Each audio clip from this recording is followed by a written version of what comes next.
Mixed by GK.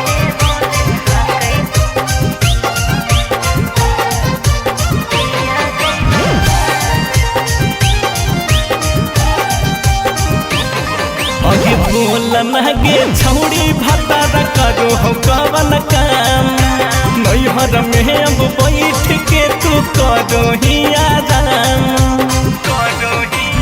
गे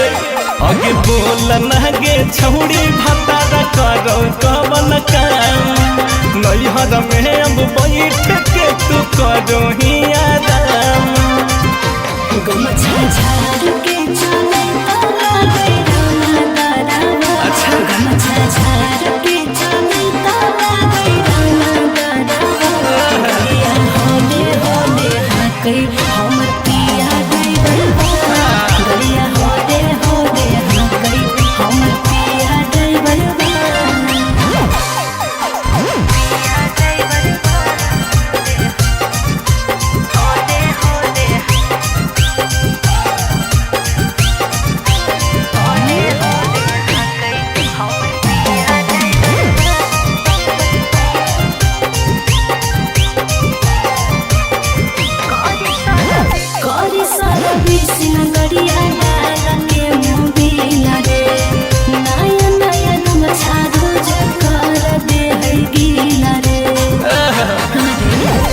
खूबे प्यार करोगे जहाज करोगे देखेंगे और में गाड़ी के करार करोगे रोज चेंज करे चकावे के टायर रोज चेंज करे चकावे के टायर गलिया होले होले हाकै हमर पिया ड्राइवर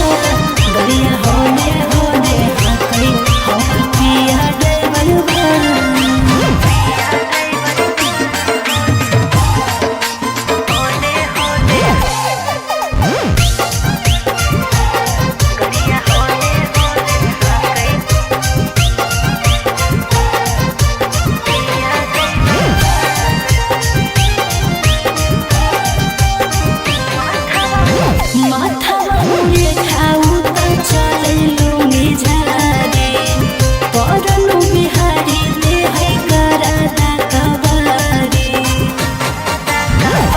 ढेर बड़ाई करो ही ना लड़ाई करो ही